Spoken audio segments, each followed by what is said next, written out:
everybody and welcome back once again to Let's Play Star Wars Knights of the Old Republic 2. So, well, last time we left off, what the hell was going on? Quite a few twists, I think. We had a bit of a confrontation with the final Jedi Master who was on Dantooine. We sliced him down pretty quickly, pretty swiftly, fairly easily. Then Kreia showed up, gave us a whole long preamble before stabbing herself with her lightsaber, thus crippling us, and swanning off, calling us a failure. And she came here, spoke with Atris, bit more preamble, bit more rambling, and then here we are. So quite a lot was said. So before the start of this session, I've just looked back over the end of the last session, all of Kreia's speech, to see if I could ascertain what the hell she was going on about, and to try and make sense of it all before I press on with today's session. So now here's what I've gleaned from snippets of information that I can remember from previous conversations with Kreia on the Ebon Hawk, combined with conversation that we had with the on the last session, and the stuff that she said to Atris. Now, first of all, I think she's referred to herself as Darth Treya at one point. Sith Lord, former Sith Lord, which isn't actually a massive surprise to us because remember the cutscene where she was overthrown by that walking jigsaw, I think, who's called Darth Sion, who I think, from what he was saying, was one of her apprentices, which means that other guy, that guy with the strange voice and who is sundering planets in his wake, Darth Nihilus, is it? I think he might have been a student of hers too, at the same time, possibly, and they both overthrew her. We saw that in a cutscene. So she was the former Darth, they overthrew her and became Darths of their own, or whatever, and she was sort of cast aside, exiled, if you will, from the Sith. But we also know from previous conversations that she was also possibly a Jedi teacher. At one point, she talked about the fact that the Jedi weren't sort of happy with her teachings, so I think she may have been even a Jedi at one point. So possibly cast out of both orders, and therefore that's why she, when we asked her whether she was Sith, Jedi, whatever, she sort of said neither. Technically, she's been cast out from both sides. So that's Kreia, which begs the question: what the hell is her motive then? Is she wanting revenge on those who have betrayed her? She mentioned something about betrayal to Atris. So I don't quite know, but that's what's sort of coming back. That's what sort of I'm trying to piece together. Also, we've tried to talk about Revan, and at one point she's talking about her students. So I'm beginning to think Revan was possibly a student of hers also. She was very, very sort of tight-lipped whenever it came to talking about Revan, and we never got enough influence to ask her how exactly she knew her. There's been some intimations that perhaps he was a student of hers at some point. Perhaps one of the students that turned to the dark side that may have got her exiled in the first place from the Jedi Order. Again, that's just a surmise on my part, sort of trying to piece together some of the past conversations. So that is about Kreia. Then she came here, and then she talked to Atris, and it seems to be the fact that when I sort of made reference to Atris and that I wasn't completely satisfied because she was still alive, that's when she flipped out and went about, oh, I'm a failure, and went off on a bloody tangent. But she came here and started talking to Atris and talking about how she has got Sith holocrons and how she's maybe being tainted by the dark side herself. It's a bit of a strange one. So I don't know what part Atris plays in all this, but I'm sure it's about to become apparent when we get over there and talk to her. So still trying to make sense of it all. It's a lot to take in. It's quite an in-depth story, and it's really getting to an exciting point. No doubt there are a few more twists and turns in the mix. So let's press on and see exactly what we're going to be faced with next.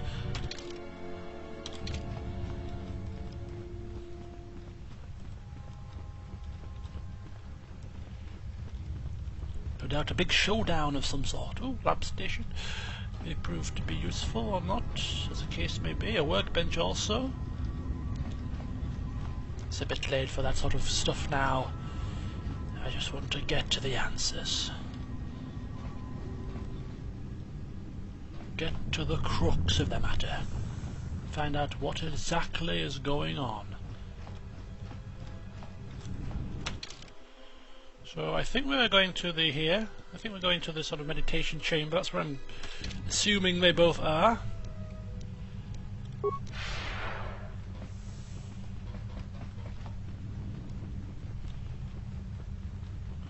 Right, here we go. The doors are open. I see her stood there atop the steps. The final Jedi of the Jedi Council, the one who seemed so quick to want to cast me out. Yes, another thing that Kreia said in the conversation that I picked up on. She asked for me to be exiled. She stated she came to the Jedi Council with me. So I'm sure Kreia is using me as a tool or a pawn to achieve her own end. And I imagine we're still going to find out what that end is.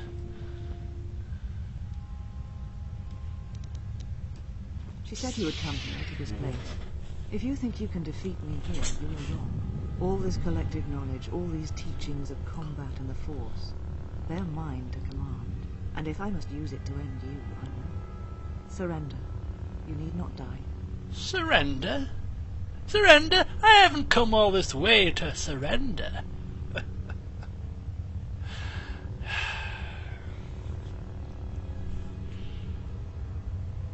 Yeah. You must fear for your life.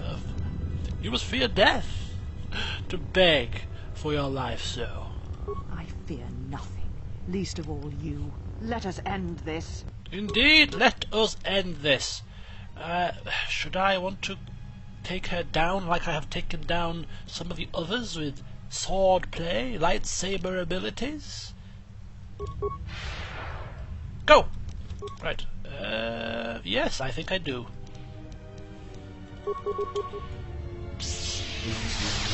Ah! Oh! Dodged! Ah! Ah! Whoosh! Kill me. End this. End this? End this? I'm not letting you off that easy, dear.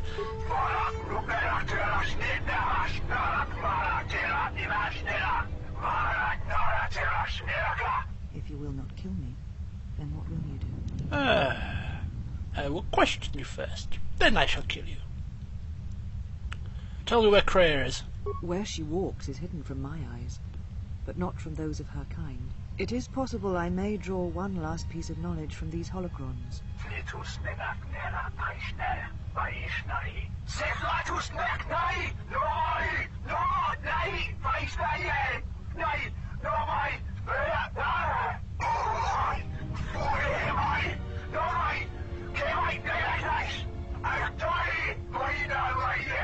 You always knew where they were striking from. You always knew. These Sith are spawned of you.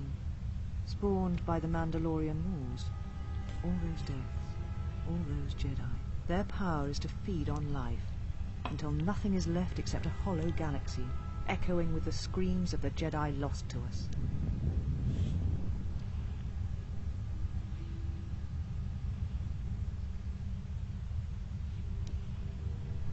Is that where Kreia has gone? Yes. I had thought she was awaiting me at that place, but I see now that she lied. It was not meant for me, but for you. She has gone there.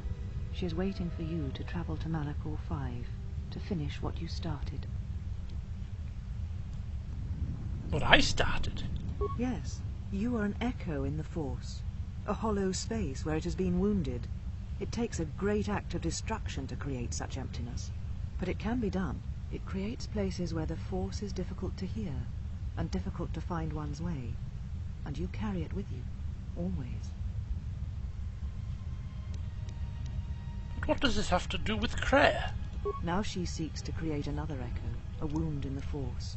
Greater than the one before, greater than the one you caused. It will deafen all touched by the Force until no life is left. You were strong enough to withstand it once, but few have your strength in such matters, especially if they are unprepared. But why? Why would you want to do that? I do not know, but she needs you there. If you choose not to follow, she will murder herself at the heart of Malachor, and you will die along with her.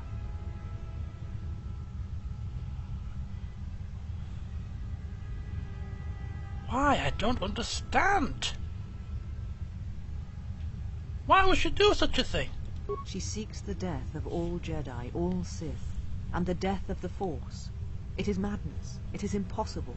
But she believes you are the key. Death of the Force? There are places in the galaxy dead to the Force where nothing lives, where the echoes travel forever and do not reach their destination. And these places may be created, even from the simplest of events, the slightest of motions. One person, at the right place, at the right time, can change the face of the galaxy, or end it.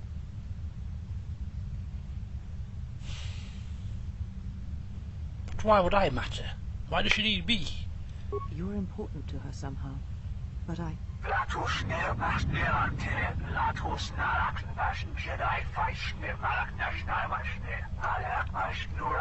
do not know for certain. Look, tell me what you do know.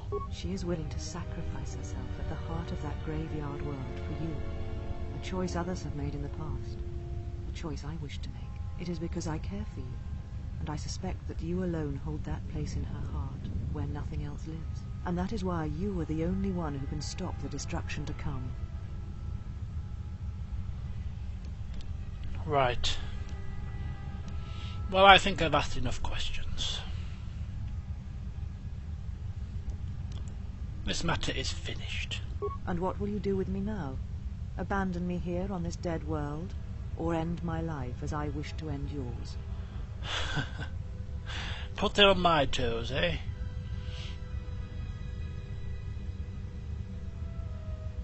I'm not going to apologise for anything I've done. Answer for your crimes before the council? Psh, forget that. Return to prison? Psh, no. No, I haven't traipsed across the galaxy, looked into your eyes and fought you in one-on-one combat to let you go. No.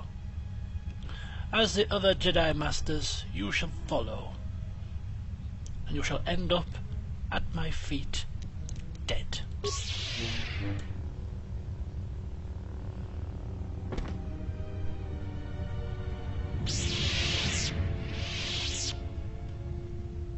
You have done well. All is as I have foreseen.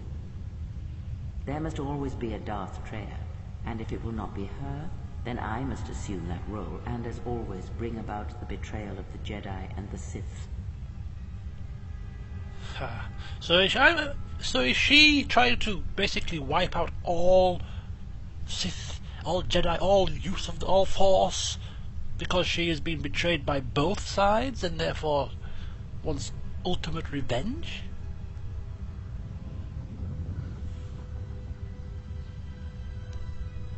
Yeah, asking her to elaborate on what she's saying. Save your questions. I am not here, not in the flesh, not in your mind.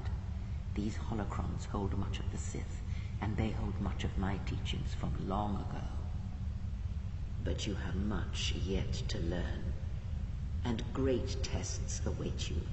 The death of the past, the death of this false Jedi was only part of it. One of the Sith Lords has come to Telos. You know why he has come here, and if he is not stopped here now, then he shall lay waste to this planet. You must confront him. He is part of the past, and like this false Jedi, must be laid to rest. Only then shall you be ready for your final test. If not, then you shall die. Final test? Fine.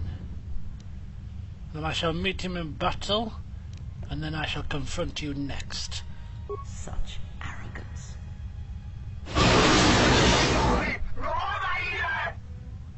You know where the final test lies. It is not here, not in the battle that will wage across the surface and skies of this dead planet.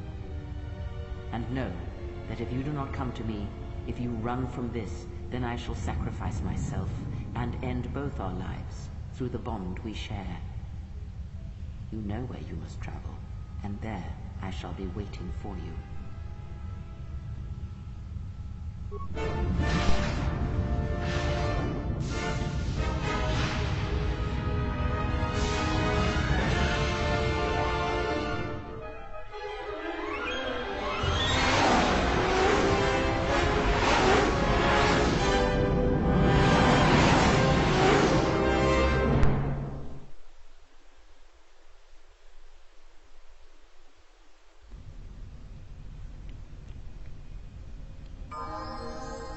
Well, well, well. Telos underground base. Ah, there was a door that we couldn't open when we explored this area. I have a feeling that this is a door to the droid factory, perhaps, that we have unlocked by using the restored content mod. Maybe. Maybe, just maybe.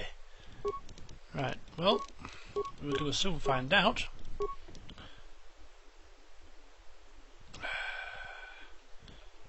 Really no other feats I want to sort of use for HK, so I suppose we'll start on rapid shot.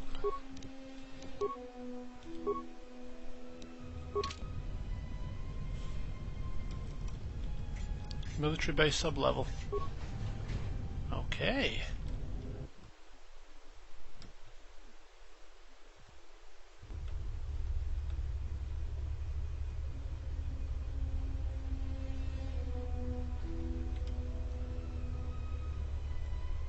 Statement. The turbolift has been accessed, but no organics or hostiles have been detected entering the complex. Query. Is there a sensor malfunction? Irritated statement. The probability of such a malfunction is extremely low. Order. Run a scan of all units within the complex. Processing. Scan commencing. Result. Only HK units detected. Premonition. Something is wrong. Very wrong. Very wrong indeed. Okay, shutting down the HK factory. So as HK-47, we've infiltrated the hidden HK factory on Telos. We need to find a way to get to the manufacturing facility so we can destroy the HK-50s at their source. Well, let's just take a look-see around this initial area and see what we can find. A couple of security terminals, at least one security terminal, a turret. Let's see if we can hack in here. Access security cameras, munitions center, control center, reactor core, system commands. Open all security doors. Override activated. Security doors that lead to the lower levels have been sealed off. It looks as if only when the base itself is threatened or if there is an emergency loss of power can the security locks be opened. Emergency loss of power.